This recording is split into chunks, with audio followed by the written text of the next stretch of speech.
Assalamualaikum warahmatullahi wabarakatuh. Selamat sore, selamat berjumpa kembali. Hari ini tanggal 29 November 2024, hari Jumat sore jam 4.40 ya. Sekitar 20 menit lagi bursa tutup untuk minggu ini. Minggu depan baru buka lagi ya. Kembali kita bersama-sama membuat semua fundamental saham yang akan kita lihat dari 5 sudut pandang utama ya. Pembahasan kita adalah laporan keuangan triwulan 3 2024. Ada 3 saham yang kita bahas. Seperti biasa bahwa ketiga saham yang kita bahas ini sudah memenuhi kriteria untuk kriteria awal ya untuk kita bahas, yaitu PTSN, RALS dan Rally ya. Analisa ini adalah bahan pemikiran tambahan ataupun sebagai pembanding, juga sebagai edukasi ya, bukan untuk perintah melakukan aksi beli atau jual, karena setiap investor itu punya cara masing-masing ya. Baik, kita akan bahas selanjutnya, tapi sebelumnya saya ingin menyampaikan bahwa tujuan kita dalam menganalisa ini adalah berusaha untuk menemukan ya. Kata kunci menemukan ini berarti kita membahas berdasarkan kriteria, kemudian satu persatu sampai kita menemukan. Jadi dari beberapa yang kita bahas mungkin ada saja yang akhirnya memenuhi kriteria, ada yang tidak pada kesimpulan akhirnya ya. Jadi ya terpaksa kita mencari sedikit satu demi satu ya. Dan itu terjadi istilahnya tidaklah akan didapatkan setiap yang dibahas itu memenuhi kriteria, tidak mungkin ya. Karena kalau menurut Peter Lynch itu ya, kalau yang kita analisa itu 10, maka kita dapat 1. Kalau yang kita analisa 100, berarti kita dapat 10. Jadi itu yang dalam hasil analisa dari Peter Lynch ya. Sehingga kalau misal dari 900-an emiten yang ada di bursa itu, berarti ya hanya sekitar 90 atau 100-an saja yang mungkin memenuhi kriteria, dan itu pun belum tentu juga tembus, sehingga kita bisa pilih-pilih dan pilah-pilah lagi ya. Oleh karena itu apa yang kita lakukan ini adalah dalam upaya seperti hal tersebut ya. Oleh karena itu berinvestasi itu adalah 95% belajar, membaca, menganalisa. Actionnya itu hanya mungkin 5% saja ya. Beli atau jualnya itu bahkan mungkin hanya 0, sekian persen saja mungkin ya, bukan banyak, karena investasi itu lebih kepada mencari ya, bukan untuk misalnya aksi setiap hari melakukan aksi beli atau jual, bukan, tapi setiap hari adalah menganalisa seperti yang dikatakan oleh Lo Keng Hong. Setiap hari itu membaca, bisa membaca laporan keuangan, bisa membaca berita-berita ya.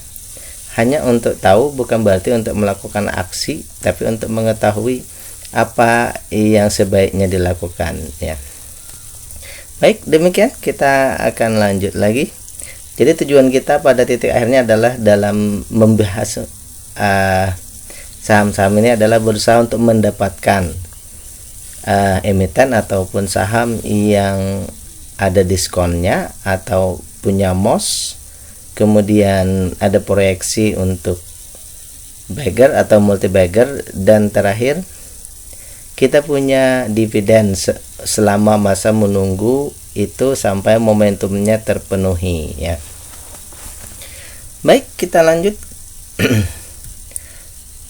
Sebelum kita bahas selanjutnya, yang pertama bahwa bila dirasa bermanfaat, jangan lupa untuk klik like, subscribe, dan share yang kita bahas ini ya. Kemudian juga saya sudah membuat playlist yang linknya sudah saya letakkan di deskripsi. silahkan klik linknya itu untuk mendapati saham-saham yang sudah saya bahas sebelumnya di triwulan ini ya. Baik, ini yang pertama adalah PTSN. Kita punya dua data ya, triwulan 2 dan triwulan 3. Tapi sebelum kita bahas itu, kita ingin cek dulu apa kabar terbaru atau aksi-aksi korporasi terbaru dari PTSN ya. Sat Nusa Persada memproduksi apa? Papan sirkuit cetak PCB, merakit bagian mekanik dan perakitan komponen elektronik. Jadi seperti itu ya. Mereka mencetak papan sirkuitnya ya. Jadi ini lebih ke teknologi perangkat kerasnya ya, membuat perangkat keras untuk teknologi ya.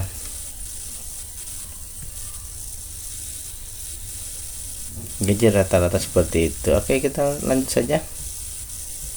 Apakah ada berita 2 Februari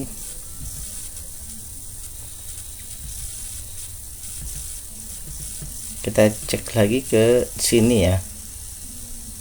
Februari 2 minggu lalu, lunasi utang PTSN ngutang Bank Mandiri. Maksudnya apa ya? Bayar utang untuk berutang untuk bayar utang atau seperti apa ya? Sat Nusa Persada mengantongi dana segar 53,5 juta. Dana taktis itu didapat dan mengalir deras dari Bank Mandiri. Perjanjian kredit investasi ini telah diteken 7 November untuk modal kerja dan kredit investasi. Kredit investasi 40 juta dolar, kredit modal kerja 4 juta, dan treasury 4,5 juta dolar. Nah, dari sebagian kredit baru tersebut digunakan untuk melunasi utang existing dari Bank Mandiri. Oh, kalau istilahnya kalau orang kredit apa itu ya? Kalau kredit konsumtif ini istilahnya begini, berutang nambah lagi, jadi utang yang ada ditimpakan ditambah ya. Jadi istilahnya ini memperpanjang hutang, misalnya seperti itu ya, dengan mendapatkan utang yang baru. Pemahaman saya seperti itu ya.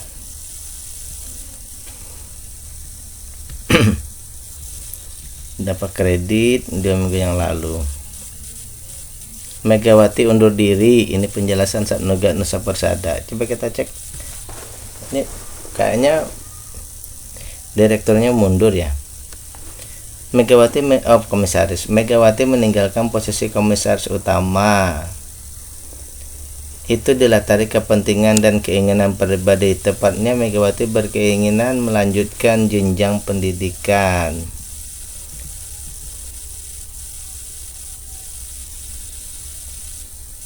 Oke, tanggung jawab. Pengunduran diri Ibu Megawati datang tanpa perencanaan matang, di mana Megawati mengajukan pengunduran diri pada Rabu, tegas Abidin. Megawati dan Persarawan telah bekerja sama untuk memastikan transisi mulus kepemimpinan baru, meminimalkan gangguan terhadap operasional perusahaan. Jadi komisarisnya mundur karena mau melanjutkan kuliah ya.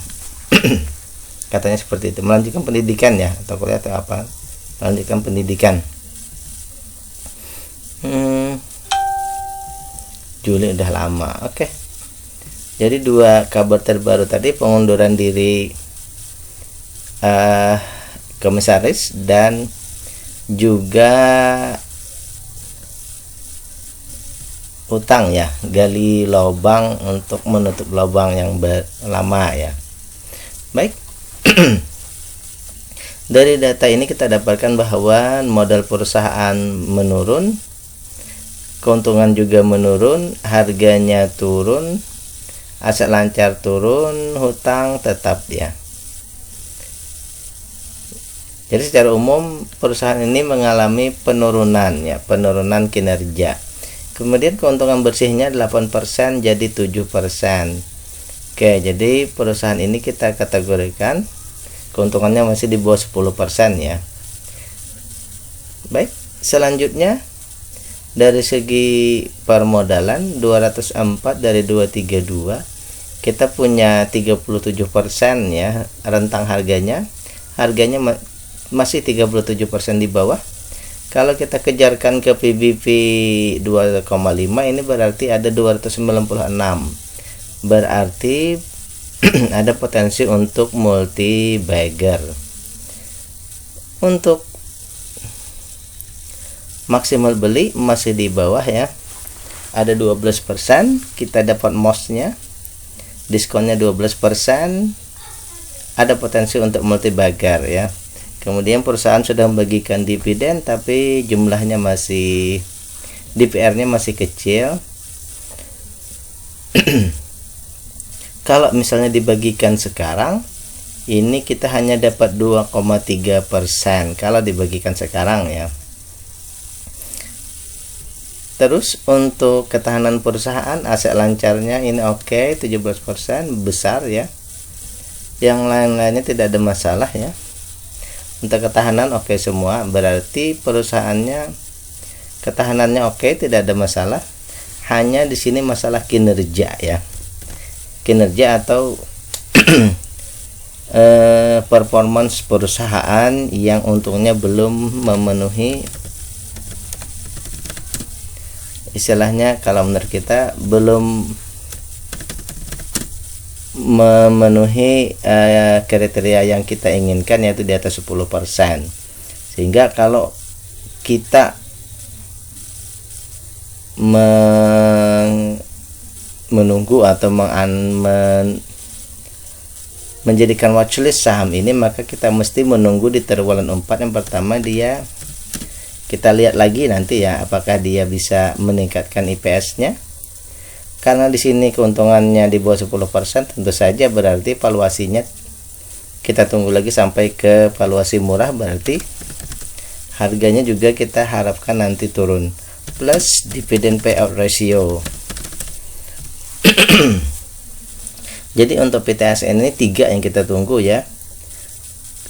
IPS-nya meningkat, kemudian harganya turun sampai valuasi murah, dan DPR-nya nanti membaik ya. Selanjutnya kita membahas RALS, Ramayana Lestari Sentosa Tbk. Kita cek dulu data-datanya ya. Harga sekarang 374 ya. 374. Oke. Ramayana ini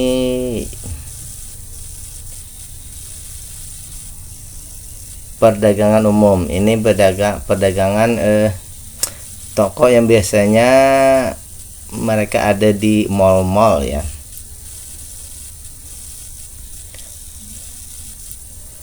Perusahaan bergerak di bidang bisnis rantai toko swalayan yang ada di Indonesia. Pendirinya Paulus Tumewo dan Lee Tan Chuan ya. Oke. Ini Juni 2024, laba bersihnya naik 256%. Ada lagi beritanya. Sini tidak kelihatan jelas kapan ya, coba kita cek di berita saja. 25 Juni tadi ya, laba bersih berarti sudah triwulan 2. 1 minggu yang lalu Adu Cuan, Retail Matahari, dan Ramayana. LPPF lebih besar dibanding Ramayana. Oke.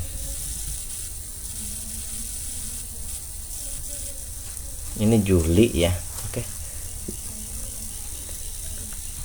Kalau Juli Ramayana Lestari putuskan saham treasury, berarti tidak dilepas ya. 4 hari lalu data kinerja kuartal 3 Ramayana 5 tahun terakhir. Itu aduan lagi ya. Oke, sementara ini untuk aksi korporasi mungkin tidak ada ya. paling di sini 1 minggu yang lalu RALS investor asing terus menerus exit. Nah, mungkin di sini aja ya. Kita cek lagi.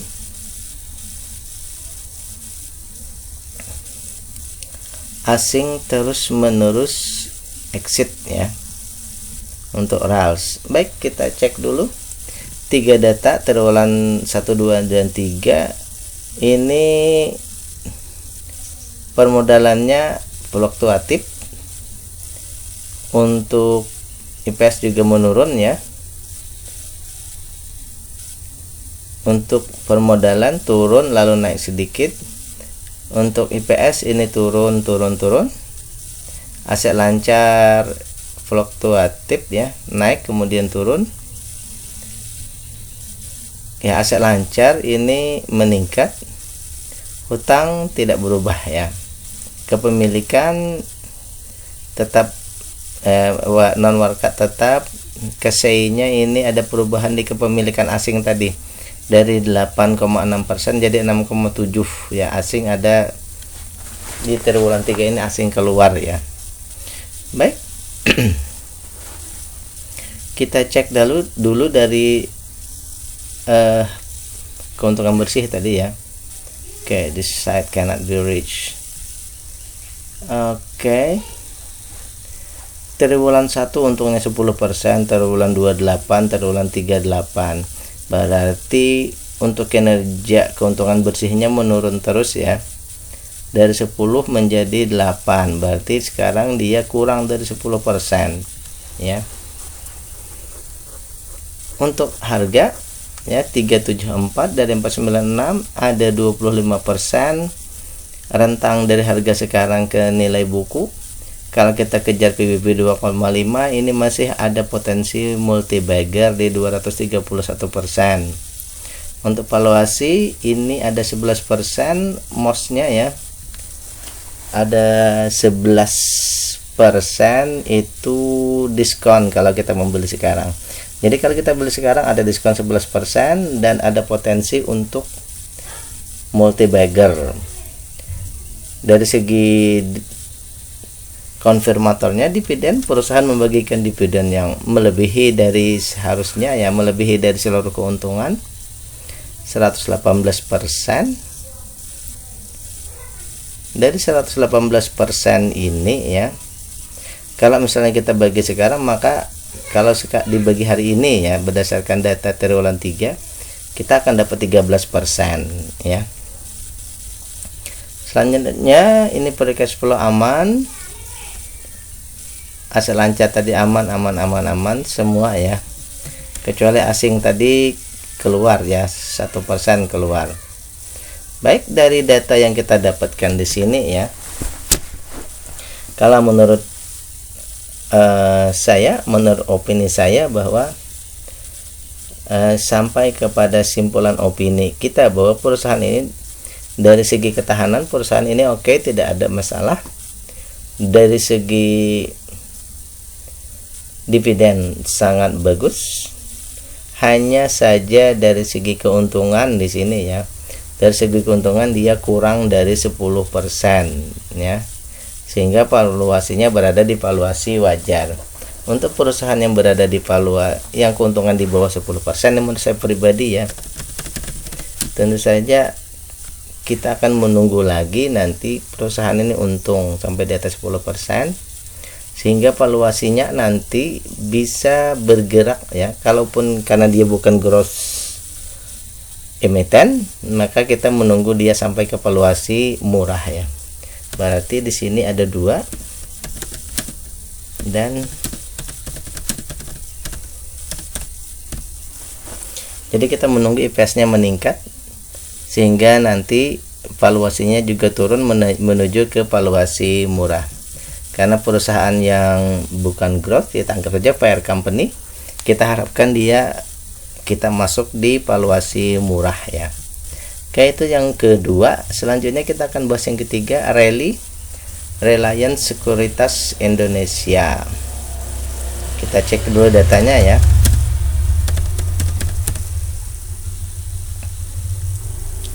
Bidang apa itu? Bukan. ini ya, di bidang jasa keuangan sebagai perantara perdagangan efek dan penjamin emisi, karena dia sekuritas ya, yang menjadi perantara kita untuk membeli jual saham di bursa ya. Apakah ada data terbaru 2023 ini Oktober 2024?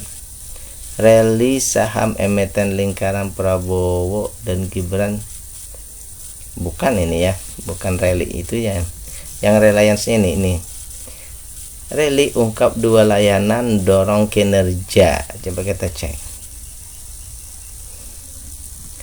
hingga Juli. Oh, ini triwulan sebelumnya ya, ada 2 layanan yang meningkat ya.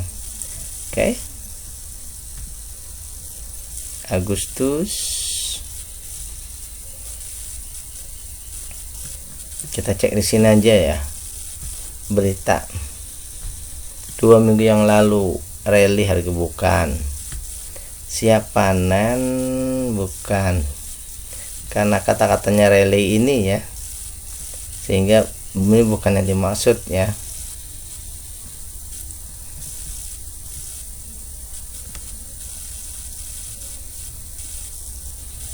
Juni bagi dividen 100%, ya benar, hampir 100% tadi ya. Oke. Sampai saat ini belum ada berita terbaru ataupun aksi korporasi ataupun hal-hal yang sangat berpengaruh terhadap pergerakan harga ya. Kita punya 3 data triwulan 1, 2 dan 3. Ini ada penurunan dari triwulan 1 ke triwulan 3, tetapi setelah turun di triwulan 2 dia naik ya. Kemudian untuk keuntungan bersih ini turun ya. Jadi di sini mix ya, kalau keuntungan bersihnya turun terus, sementara modalnya turun baru lalu naik sedikit. Untuk harga ada penurunan juga, aset lancar, semuanya oke, ketahanan oke, tidak ada masalah ya. Kemudian di sini, jadi simpulannya untuk valuasinya mix, untuk ketahanan perusahaan bagus ya. Kemudian untuk rasio yang pertama ya, keuntungan bersihnya 6%, 5%. Ada penurunan keuntungan ya. Ada penurunan keuntungan di triwulan 3. Untuk valuasi ya, di sini harga sekarang sudah 30% lebih daripada nilai bukunya atau PBP-nya 1,3. Ini sudah mendekati hampir ke ya, bukan, hampir ke batas akhir kita untuk bisa beli ya. Kemudian untuk valuasinya maksimal beli ini sudah terlewati 145% kalau kita mau beli ini ya. Jadi kalau kita mau beli saham ini kita harus menambah 145%, dan masih ada potensi tapi belum sampai beggar lagi, hanya sampai pada 92%. Untuk dividen ini perusahaan ini membagikan semua keuntungannya. Semua keuntungan dibagikan. Namun dari semua keuntungan tersebut ya, yang dari 6 atau 5% tadi, kalau sekarang dibagikan itu kita dapat 4% kalau sekarang dibagikan ya. Berarti masih di bawah kriteria kita. Untuk aset lancar ini peningkatan besar ya, dari Rp2 ke 19. Dia berada di 5%. Kemudian aset lancar tadi tidak masalah, semuanya oke ya.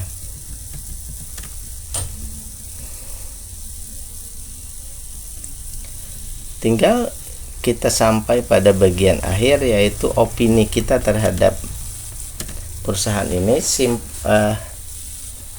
Opini kita terhadap apa yang mesti dilakukan terhadap triwulan berikutnya ya. Yang pertama, karena keuntungannya di bawah 10%, tentu saja kita akan menunggu berikutnya EPS-nya membaik ya. Yang kedua, karena valuasinya mahal, berarti ya mudah-mudahan dengan meningkatnya IPS nanti valuasinya terkerek menjadi membaik, menjadi wajar atau murah. Tapi karena di sini masih di bawah 15%, kita berarti expect-nya ke murah ya. Untuk dividen ini tidak kita bahas karena sudah memenuhi kriteria. Tinggal dividen yield-nya pasti menunggu kinerja lainnya membaik ya. Demikian, ini 3 saham yang kita bahas hari ini. Apakah ada yang bisa kita jadikan untuk beli atau tidak? Itu kalau menurut opini saya sudah saya sampaikan tadi ya. Tapi yang jelas bahwa ini hanyalah bahan edukasi atau bahan pertimbangan ataupun pendampingan saja, bukan perintah untuk melakukan aksi beli atau jual. Karena setiap investor itu punya cara masing-masing. Billahi taufiq wal hidayah. Assalamualaikum warahmatullahi wabarakatuh.